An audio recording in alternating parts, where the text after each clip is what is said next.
Hello, ladies and gentlemen. Well, it looks like Biden might be infiltrating Haiti. Well, not quite sure what's going on there, but it doesn't seem like it's going good. Of course, he seems to want to help them. Now, granted, this is by Politico, so take everything you hear with a grain of salt. A meltdown in Haiti is testing Biden's diplomatic mojo.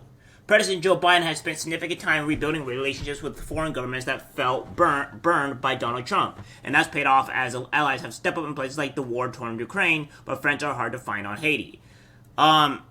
Here's the thing. When Biden took in place, our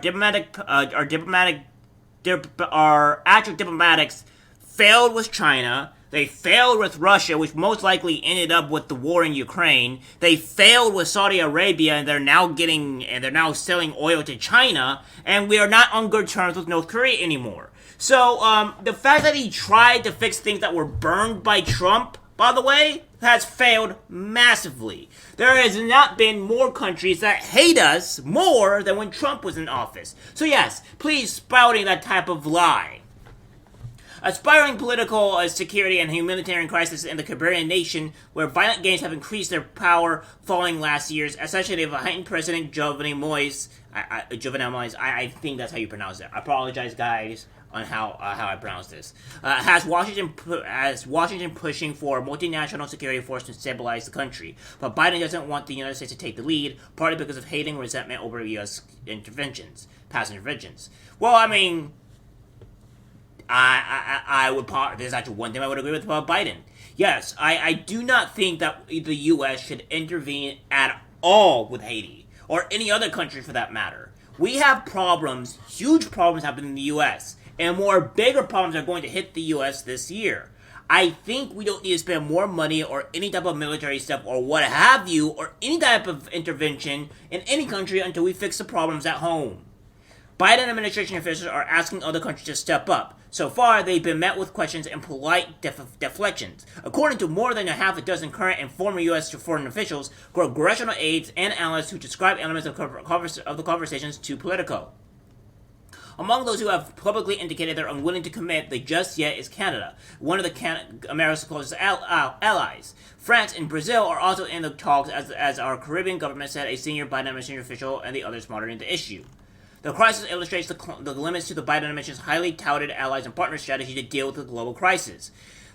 Well, here's the thing. He hasn't done anything to fix any of our allies and partners. If anything, he's harmed our business deals with our allies and partners. And in fact, with the fact that our enemies that we were somewhat making some kind of progress with, he's completely butchered. So he's made us all in a worse situation. Even some of America's best friends hesitate to come to his side when they see no endgame, especially in a place such as Haiti, a highly dangerous environment where past armed foreign intervention has failed to achieve lasting stability.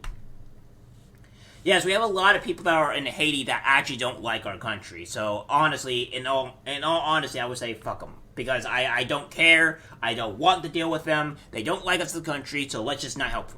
It's like, that's pretty much it. If they want to be animals and stuff and not develop for whatever god apparent reason, then that's their fault.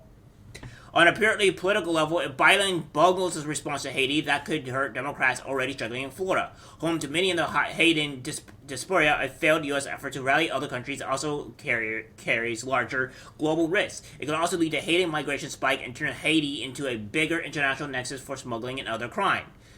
I don't care, because that's Haiti's problem. And again, people that, the only people that are already in Haiti per se, or that are in Florida, are people that are illegals. So you're only going to get those people. And I don't want them in my country because they're illegals. Maybe if they came in the right way, yeah, maybe a bit more beneficial here. Maybe a bit more to their side.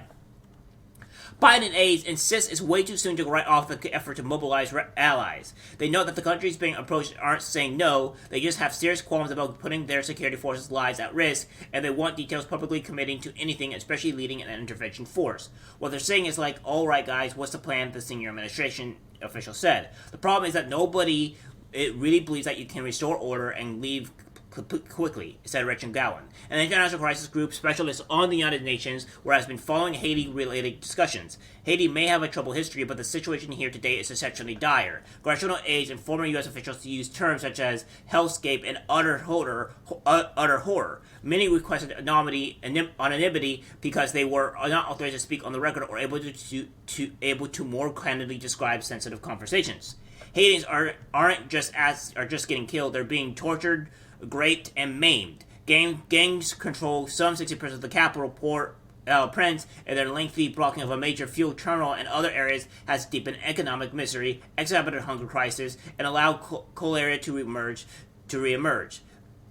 The government of the acting Prime Minister Ariel Henry is weak. Many Haitians have persisted it is illegitimate. Haiti's security forces are badly outmatched in the country of 11.5 million, where earthquakes in 2019 and last year have left deep scars. Henry has asked for foreign military forces to intervene, and United Nations Secretary General Antonio Guterres endorsed an armed intervention last month as a matter of urgency. Many civil society activists, however, have urged Biden to avoid this approach, saying it will only strengthen Henry, deepening Haitian political grievances.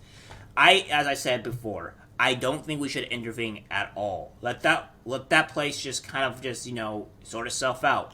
As bad as it is, we cannot intervene in other countries' stuff constantly. We are not this world governing force. We shouldn't be. We should trying to build ties and fix things in other countries, such as maybe diplomatically or what have you.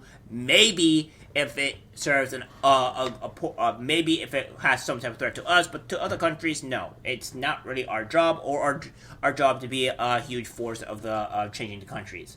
That is not us. All right, so we shouldn't do it. Biden aides have reached out to countries in the Western Hemisphere and beyond to talk about shaping that force. The outreach has included France, Haiti's former colonizer, which has sometimes fraught relations with Brazil, which is emerging from a presidential election but has security experience in Haiti, and Caribbean governments, some of which are physically quite close to the crisis, according to the senior administration official. While Caribbean nations may be able to offer some truth as well as knowledge or office space, they likely lack the technical capacity to lead the mission.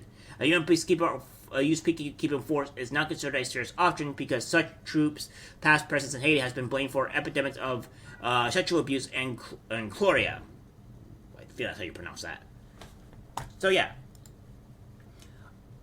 So pretty much what's happening here is that they want to somehow intervene in this great disaster here, and as I would say, we don't need it. We do not need to go and help Haiti. We don't need to go help Ukraine. We don't need to go help anything else. I really don't want to help Ukraine after what I think of their president coming to our country and putting over their flag. Absolutely disgusting. I have no desire to help that country after what their president has done. I feel bad for the people, but I digress. It's like, this is not something that I want to help. We need to stop helping countries. We need to stop spending money. We need to help the American people. Because right now, we're all suffering. We're going to feel a lot worse. A lot worse. Alright, guys. Well, that's mostly it. There's not much else to really talk about here. It's a scuffed country. This country should technically be fine from what I can tell in terms of resources and stuff. They're just not implementing it. They're not trying to upgrade. They're not trying to improve their lives. They're just being savages, honestly. And let savages be savages and have them destroy themselves. Alright, guys, that's it for the video. Like, subscribe, share, and as always, take care.